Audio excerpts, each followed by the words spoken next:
guys, welcome back to my channel. Sunita here again. So this video is gonna be a little bit of a story time. Yeah, I'm really excited to film this.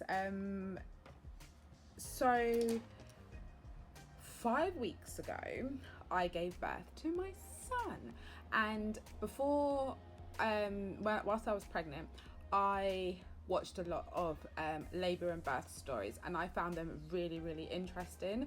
So I thought I would do my own.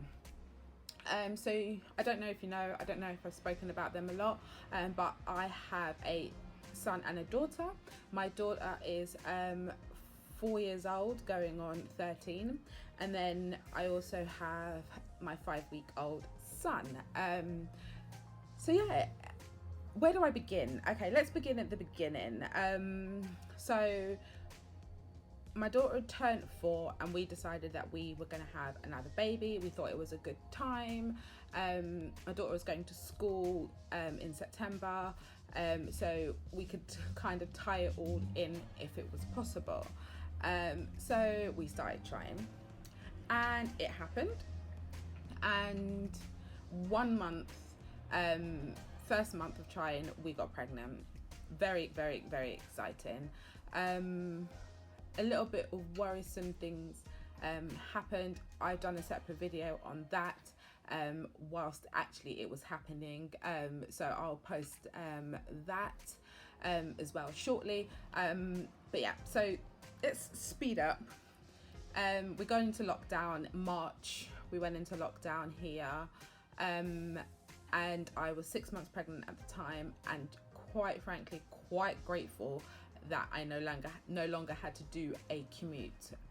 So yeah, that was great. Fast forward then 3 months, we're in a pandemic. I'm going to appointments on my own. I had quite a lot of appointments because, for one, he was really big.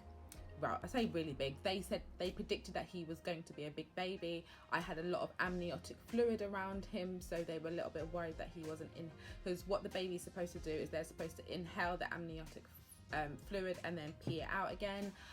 So if you have high levels, they are worried that there might be something wrong internally, because the baby is not digesting and passing urine, which is what's supposed to happen. Anyways, I was going for all my doctor's appointments, all my hospital appointments, all my midwife appointments, all by myself once lockdown began, because you couldn't have extra people with you. So I think 2 of my last midwife appointments I got sent to the hospital because my blood pressure was raised. It does sound like trivial, but in actual fact it isn't trivial. When your blood pressure is raised, you could have preeclampsia. That is very dangerous for yourself and for the baby if it's not caught and treated early. I wasn't put on aspirin. I kept on getting asked by doctors, by nurses, midwives, have you been put on aspirin? I hadn't been put on aspirin, and no one then continued to say that I needed to be put on aspirin, and I didn't look up why I needed to take aspirin. So I'm not going to get into that because I don't know enough about it. But anyways, that was something that I was asked. Then I got to 38 weeks, and I just felt that week the baby wasn't moving as much. So I said to Bola, I was like, I don't feel like the baby's moving. This was the Saturday, so Saturday the 23rd of May, and I just remember saying, I haven't felt right for days. The baby just doesn't feel like he is moving as much as he should be. Do you think I should call the hospital? He was like, what's the worst that can happen? Call the hospital and they'll put him on the monitor. So I thought, fine. So I called the hospital. They are lovely, as they always were. So I went down to the hospital, and midwives saw me, put me on the monitor, but he still was just not moving. Like, he'd move every now and then. And what they do is they have bands. You have 2 bands around your belly, a pink and a blue one, and then it connects to the heart rate of the baby, and then you have a little clicker, and every time the baby moves, you're supposed to press this clicker. So we're getting on, and I've been on that monitor before, because of my blood pressure as well. But he was away. He was like bam, bam, bam. Every few seconds he was going, and that was his normal track. Then he'd have like a rest period, and then he'd go up again.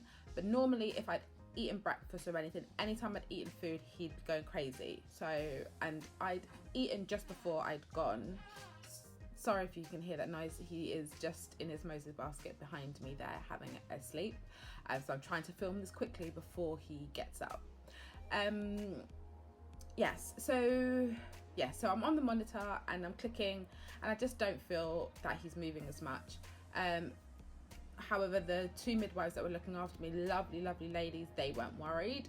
They said he's doing everything that he's supposed to be doing. His heart rate is where it's supposed to be, so they're not too worried about that. However, they were worried about my blood pressure, and again, this has come up again, and I'm just like, are we going to do something about it? What is going on? My blood pressure seems to always be raised, and nobody's doing anything. Everyone just keeps on sending me home or saying everything's fine after they sit and monitor me for an hour. And sometimes it does feel frustrating as a pregnant woman, especially heavily pregnant at 38 weeks. Like, when I tell you, everything hurt, like from the top of my head to the bottom of my feet. My feet started to swell up, my hands started to swell up. I couldn't even wear my wedding ring. My fingers felt like, when I did this, they felt so numb, like I was starting to get carpal tunnel syndrome. My back was shot to pieces. I couldn't even stand long enough to wash the dishes. I was sitting at my dining table working before I'd gone on maternity leave. Even with the back support, I've never been so restless. I had a pregnancy pillow. I was done. I was done being pregnant. It was a full-on pregnancy, and I'm glad it happened in that kind of way, because I got to experience an easy, really easy pregnancy, easy labor. I say that it's easy, but you'll understand if you've been through labor. I've been through two completely different pregnancy experiences, two completely different labor experiences, and I know they say that no one pregnancy or labor is the same, but I've literally had the polar opposites for both of my kids, and I'm not planning on doing it again. Our family is complete, so it was actually good to experience both of them, and I definitely know I'm glad that the second one was the hardest one, because it just makes me definitely cement that I'm not doing it again.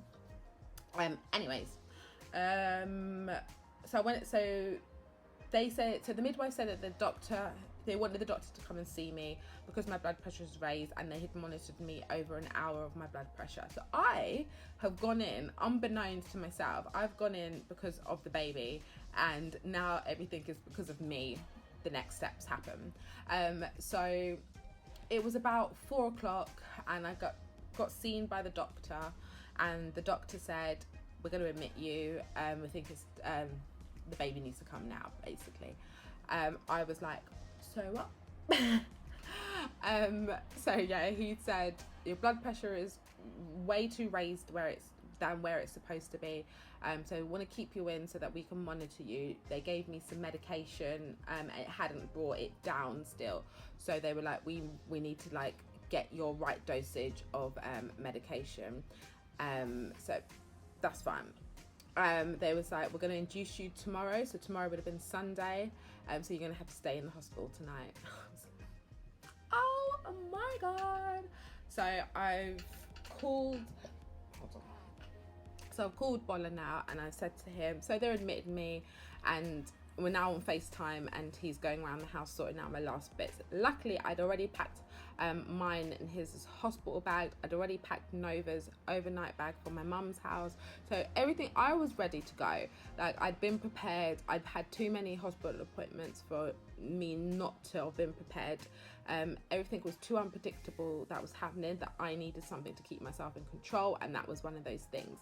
So there were just some last minute things that I hadn't got together. So me and Bola are on FaceTime. We're going around the house, getting everything, that rest of the things I needed, some snacks and, you know, the important stuff. Called my sister to come and collect Nova.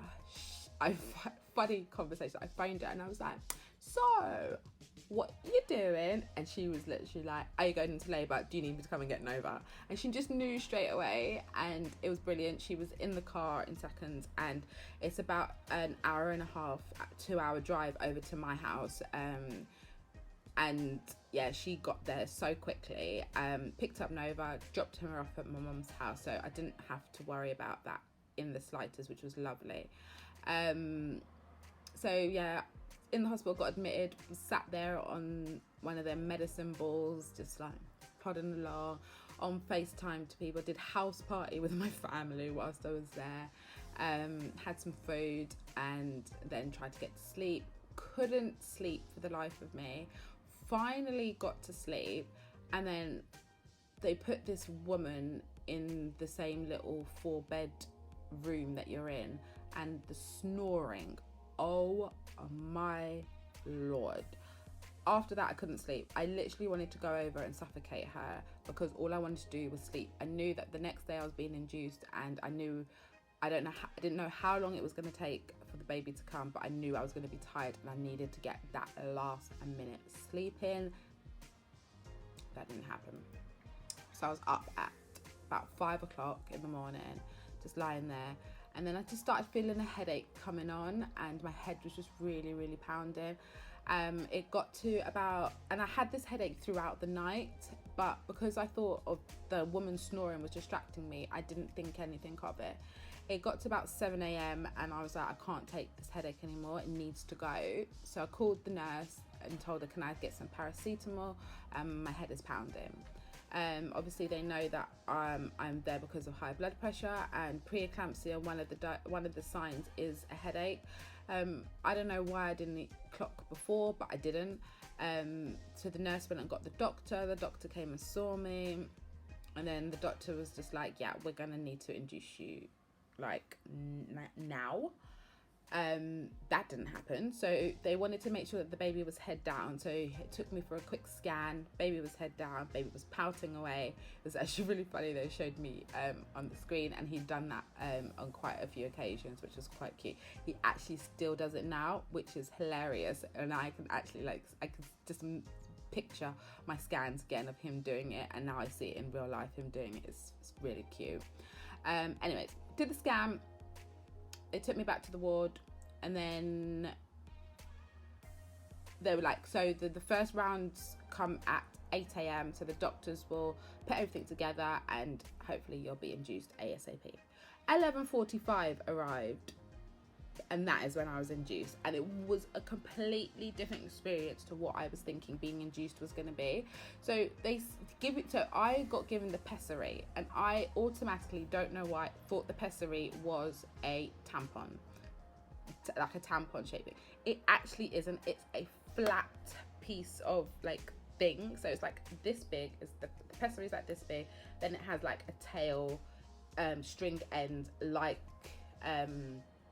a tampon does, but it's just flat. So brace yourself for it. She puts it in, and she's like, and then a really nice lady, she goes to me, so I think, well, I finished work at 8:30, I think we're gonna have some babies today, because she induced the lady across across the beds. We were opposite each other. So she thought she'd have 2 babies that day. It got to 2:30. I started feeling uncomfortable. Not say that they were contractions, but I did have to stop and like breathe my way through it. Then dinner time came. Had my dinner. Oh my god, that day it was flipping awful. Because it was Sunday, I ordered the Sunday roast. This driest piece of chicken turned up with some dead vegetables, no gravy. It was disgusting. Luckily, the lady who was opposite me, she had some food brought in for her, so she gave me like some naan bread thing, but I was contracting so much I couldn't even eat. That is how sick I felt. It was horrendous. But I managed to keep my jelly and my orange juice, and I ate that later in the evening. So contractions just started, and it was to the point I was blowing my way through them. I was on FaceTime to Bola for about 2 hours, and I just remember like he would talk to me and then I'd have to stop and I would like rock on the ball and I'd like blow my way through the contractions. They started to get way more intense then, and then the lady came to see me and she came to check me, and I was literally like, I've got to be like 5 or 6 centimeters minimum. There's no way I'm less than that. The way I've been contracting like every few minutes. And then when she told me that I was literally 1 centimeter, I could have died. I was like, there is no way I'm 1 centimeter. Like, what is she talking about? You need to check again. Didn't ask her to check again because getting checked is not very comfortable, by the way. It's literally like having someone's whole fist put up your vagina and very far up your vagina. I don't recommend it. Yeah, so she told me I was 1, maybe nearly 2, but not, and my cervix was still quite high. It was just like so disheartening. I can't remember if it was that time or the second time that the pessary got taken out. I don't remember. But yeah, I just remember feeling very uncomfortable, and that's when she asked me, what kind of pain relief do you want? And I was like, gas and air. And she was like, I can do that for you. And so she comes back, because she rolls in this tank, gives it to me, and then she gives it to me, and I literally just go and as she's about to do it, she was like, oh, and all you need to do, oh, you remember how to do it. And I was literally like, once I felt the euphoria of the gas and air, everything just didn't even matter anymore. Like, I was honking on that thing for dear life, and because you've got to do it a few times before your body feels it, and then you suddenly feel like you're on clouds, and it's just like, oh no, so nice and pretty and beautiful. Yeah, that's how I felt. And then I was on FaceTime again with my gas and air, talking to my family, just getting through it. So I was able to talk through this labour, whereas with Nova it was literally so quick and so painful that I didn't talk to anybody. And then it was the evening time, lights were down. I just remember being boiling hot. The other lady had been taken down to the labour ward. I was literally just like, I'm not even flipping 2 centimetres. I've got so long to go. And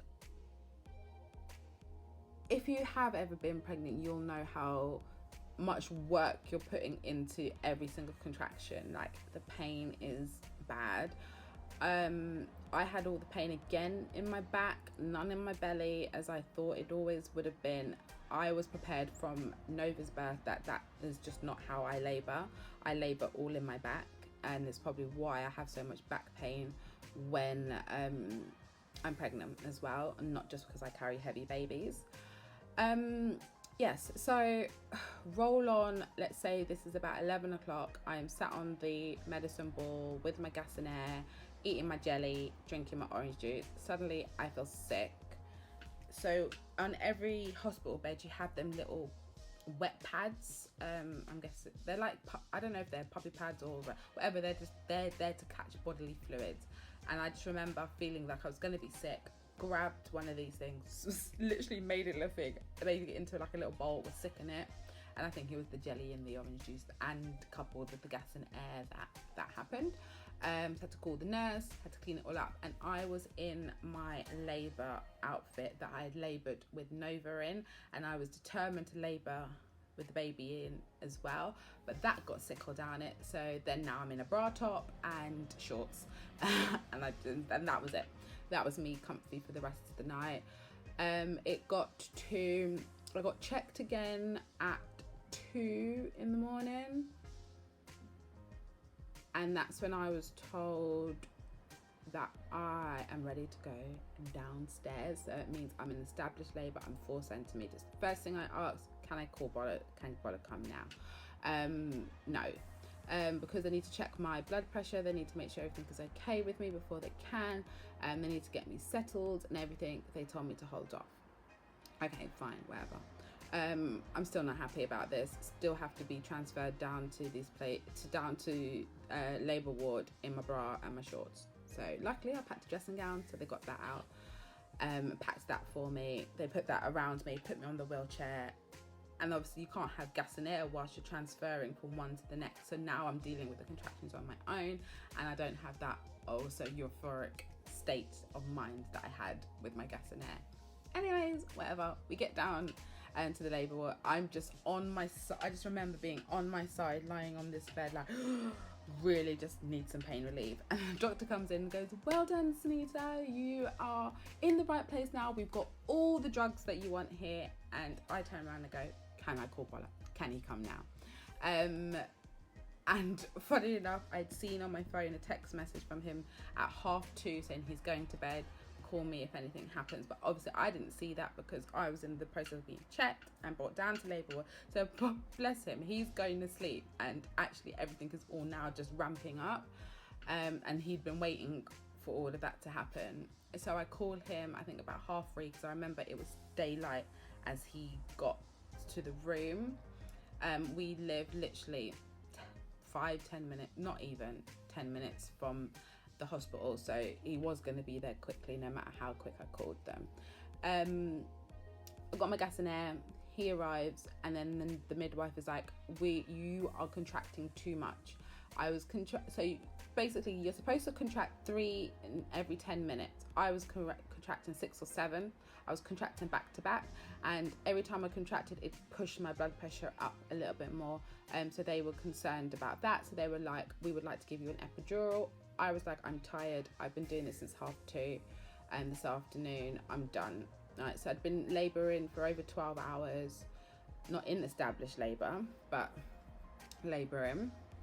I was in established labour till 2 a.m. Imagine. So that's a long time.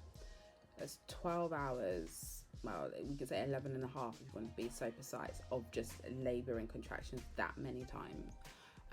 So I'd soldiered it. I didn't care anymore. I was like, give me that epidural. So the epidural comes. I get it. I've got a series of pictures that Bola had taken, and if I'm brave enough, I'll insert them for you. And the anaesthetist comes to do my epidural. He's taking me through everything. All I'm doing is honking on this gas and air still, listening to him, honking on my gas and air, listening to him, honking on my gas and air. Midwife is telling me to concentrate. I can't do everything. So he comes, he does it, and it's really funny because obviously, I say it's really funny, it's actually really dangerous. So I've got myself huddled over a pillow. I've got my gas and air here. I've got the midwife here saying to hold her hand, and they're like, every time you have a contraction, just let us know. So I was like, the way I'm going to let you know is I'm going to suck on my gas and air. I don't need to say anything, I'm just going to do that. So that's what I did. And then they just knew to stop every time I got a contraction. I'd be able to. You're still connected in these bands as well, bearing in mind. So you're connected to all these monitors and everything. It's just, it's crazy. Anyway, the needle goes in. So the needle has done anything. I'm fine. I haven't felt anything. I don't feel bad. I felt a sharp scratch. I've had so many bloods taken. So much things have been poked and prodded. By that point, I didn't actually even care. But there's this one part that he didn't finish, and he pressed so that I think it's to close the epidural thing in your back, and he presses on my spine, and my left leg just literally goes, and I just remember the midwife was like, don't move, and I was actually like, and she was like, even if it's involuntary, and I was like, I don't understand how you could tell me don't move even if it's involuntary. It's involuntary. I don't have any control over it. I can't just stop it. Anyways, that happens. It happened. And then it gets like sellotaped to your shoulder, and then you get this little button, and every 20 minutes there's a light, and then the light comes up, you can press it, and then 20 minutes later the light will come back on again and you can press it, and then it just feels like a cold sensation going down the back of your spine.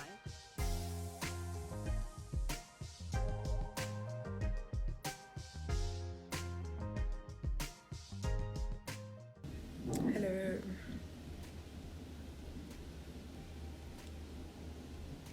That's all.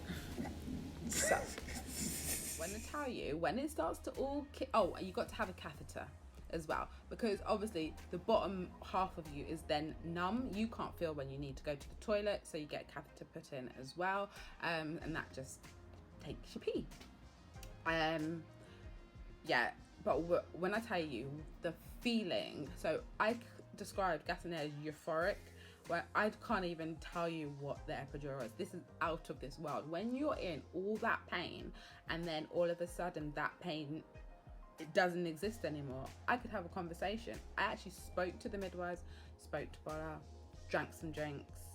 You have to drink a lot when you're in labour because you get dehydrated, and then you can see your dehydrated pee, which is attractive. So you got to keep on drinking, and you just drink loads and you pee loads. So yeah, so I got my epidural now. I'm absolutely fine. I can't tell you what time I got the epidural out. I just know that it was daylight outside. Then I was fully dilated at 12 o'clock, so a full 24 hours since I'd had my induction. Since I had the pessary put in, 12 p.m. I was told I'm fully dilated. Yes, score, boom. But just to let you know, with the epidural, my blood pressure did come down, and they were really happy with it. And they monitor it all, and they could still see me having contractions, and they could still see that they are very much back to back. But my blood pressure was coming down, which was lovely. They were happy with it, and I was content. I was really content. And the way they positioned me, which was really nice, I was in like a throne, so they can put the bed into like a throne kind of shape. So you're sat up right with a little thing, and then your legs are down, and that was just lovely. So 12 o'clock, I was fully dilated, and now they're just waiting for the baby to descend down, make sure he's like in the optimal position. And so they were like, in 2 hours we're gonna push. So we're just like sat there like, oh, okay, what we're gonna do. So we're just chatting, I'm having naps, trying to sleep, trying to conserve my energy, because obviously I know what's coming. Bolo is informing my family or keeping them all up to date on what's going on. 2 o'clock comes now, and it's time to push.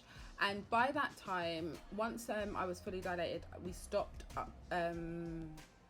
upping the dose of my epidural, just so that it would start to wear off, and it started to already wear off on my right side. So I was having epidural and gas and air by the end. Best thing ever. Combo. That was the combo. Yeah, so I was taking the gas and air for the right side, and that's how I knew I was contracting. And then after the 2 hours, and with the epidural as well, you cannot feel the bottom of your leg. Like, you literally can't even lift your legs. Your legs feel so heavy. So to move, you literally have to lift them up physically yourself. Like, it's just, they're just dead from the bottom out. Sometimes you can just lift it just a little bit like that, but that is as far as it is that you're going. But other than that, I can't complain about the epidural at all. So 2 o'clock came, it was time to push. We'd stopped doing the epidural so that I could feel contractions, and they didn't have to tell me. And 2 o'clock, bang, we started pushing. I've never pushed with all my might. With Nova, I pushed 3 times, bam, she was out. She was literally shot out. This one, Mr. Difficult, wasn't going anywhere anytime quickly. I'm going to speed up a little bit because he is actually stirring. Yeah, so basically I pushed for 40 minutes. There was one point where they tried to get me to turn over. I'm connected to all of these monitors, the epidural, the blood pressure monitor, the baby's monitor, everything. I don't know where the hell they thought I was going, or where I thought I was going, but that didn't happen. Then we ended up getting the stirrups out, and I was put back, and oh god, it was out of this world. By the end of it, they were literally like, I can see the head, and I was like, can you see your head? Can you see his head? He was like, yes. And I just went for it, and my boy he was gone. Yeah, I forgot to actually say that they had to break my waters. My waters got broken like 2 or 3 hours before I was fully dilated, and that was really, really easy. It was just a sharp little hook thing. I couldn't feel it because I had the epidural. And then fast forward back to where I was. 40 minutes. He was born at 2:41, so 41 minutes, 2:41 on the 25th of May. That's what time my beautiful Roman was born. I cried. When I tell you I cried, I hysterically cried. I didn't cry like this with Nova, and I think I didn't have time to process everything as much, but the pain that I was in, and I didn't think he was coming. 40 minutes is a long time for someone to be pushing, and I just didn't think I was doing it. I was trying, and there was a point in my head where I thought, he's just not coming, but I didn't say it out loud. I was just determined in my body, in my mind, that I was gonna literally just push him out. Yeah, and I did. 41 minutes later, he came out, and he shot out, and I just cried so hard. Yeah, I cried so hard. They put him on top of me. He didn't cry. So I'm bawling my eyes out. They're rubbing him on my chest. I can see his eyes moving, but he's not crying. And they're like, "Come on, boy!" And then they take him from me, and then they take him over to the little bed. And I'm like, "Well, go over there, make sure he's okay." He still didn't cry, but they weren't worried. They were like, "He's looking at us. He's very responsive. We can see him breathing. He's just not crying." So stubborn pregnancy, stubborn labor, stubborn child. He definitely just didn't care about coming into the world. He was stunned. Yeah. And then obviously all the things happen where you get stitched up, the placenta comes out and everything. I had a 2nd-degree tear, wasn't too bad. The worst thing about it is having the catheter in.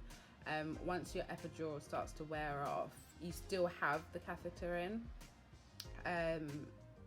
for a long time. I had it in for overnight as well, and that first night sleeping with the baby and everything was just not it, but it happened. And yeah, a lot of other things happened, but I was not prepared to go into that. But yeah, because it's not attractive and no one wants to hear it. The baby got taken down to the NICU to get tested, just to put a tube down his throat, to just check his airways and make sure everything was okay, because of the polyhydramnios that I had, which is the excessive amniotic fluid. So they needed to check that. Everything came back fine. My boy apparently didn't cry. He didn't cry at the 3 heel prick tests that he had as well. He's like absolute soldier. He's such a content baby. He cries only when he's hungry or when he's with his dad, and he's like, "Why are you got me? And where is my milk machine?" So he's 5 weeks old now, and he is thriving, absolutely thriving. So yes, guys, that's my birth story. It was a bit long. I hope you stayed through to the end. But yes, Roman is in this world, and Nova is a great big sister, and he is just about to wake up. So I'm done. Bye, guys.